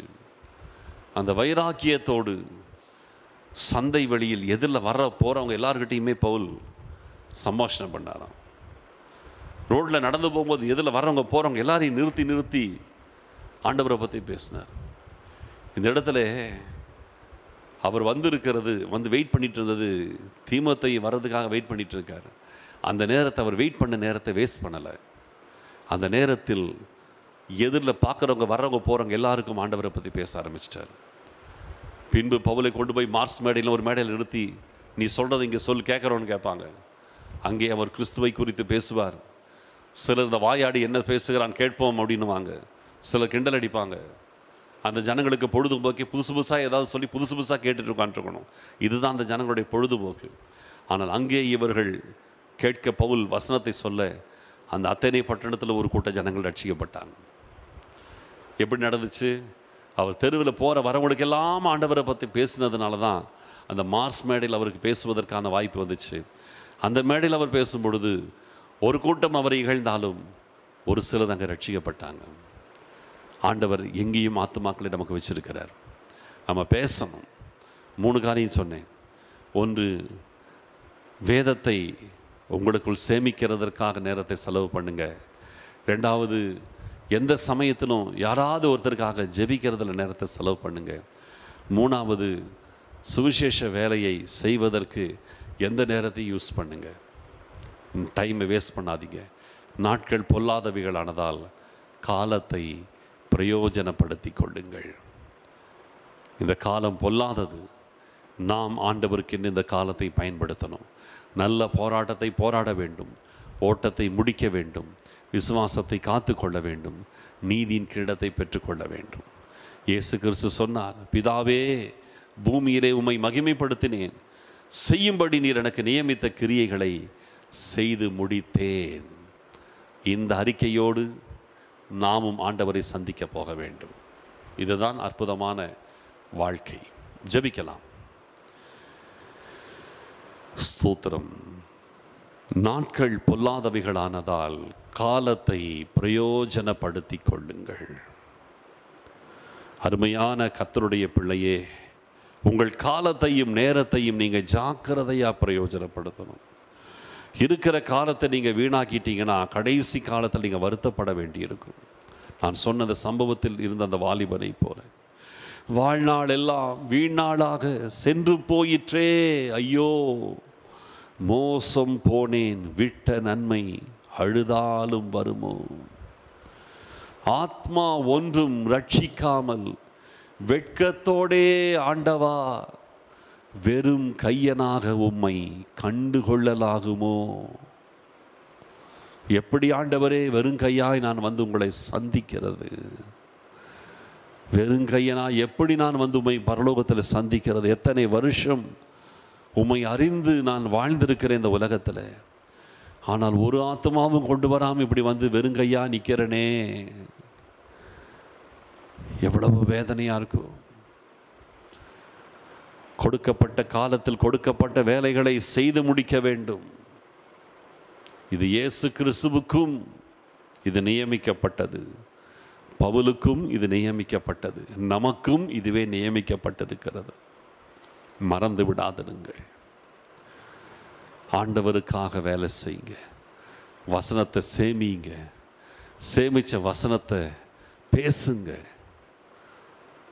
ஜெபத்திலே நேரத்தை செலவிடுங்க, எந்த சமயத்திலும் ஜெபம் பண்ணுங்க. தெய்வ பிள்ளையே, உங்கள் காலத்தை பயனுள்ளதாக மாற்றிக்கொள்ளுங்கள். வீணாய் செலவழிக்காதீங்க, வீணாக்கி போடாதீங்க. போன காலம் திரும்பி வராது, போனது போனது தான், திரும்பி வராது. ஜாக்கிரதையோடு உங்கள் காலத்தையும் நேரத்தையும் கர்த்தருக்கென்று ஆதாயப்படுத்திக் கொள்ளுங்கள். ஸ்தோத்திரம் ஆண்டவரே, எங்கள் அருமையான பரிசுத்தமுள்ள பிதாவே, இந்த நாளிலும் கூட தகப்பனே, நாட்கள் பொல்லாதவைகளானதால் காலத்தை நாங்கள் பிரயோஜனப்படுத்தி கொள்ள வேண்டும் என்று சொன்னீங்க. இந்த வார்த்தைகளை நாங்கள் கவனத்தோடு பிடித்து கொண்டு எங்கள் காலத்தையும் நேரத்தையும் ஜாக்கிரதையோடு நாங்கள் செலவழிக்க எங்களுக்கு உதவி செய்யுங்க. வீணாய் எங்கள் காலத்தை நேரத்தை செலவழிக்காதபடிக்கு எங்களை பாதுகாத்து கொள்ளுங்க. போனால் திரும்பவும் பெற்றுக்கொள்ள முடியாத ஒன்று காலம், நாங்கள் இழந்து விடாதபடி காத்து கொள்ளுங்க. எங்கள் காலத்தை குறித்து நாங்கள் கணக்கு கொடுக்க வேண்டும் என்று நாங்கள் பார்க்கிறோம். அதை மனதில் வைத்து நாங்கள் வாழ கர்த்தர் உதவி செய்யுங்க. எங்களை தாழ்த்தி ஒப்படைக்கிறோம். துதி கன மகிமை யாவற்றையும் நாங்கள் உமக்கு மாத்திரம் செலுத்துகிறோம்.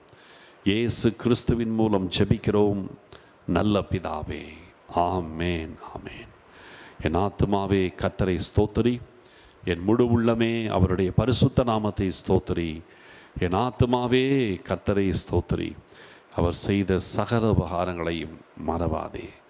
ஆமேன் ஆமேன்.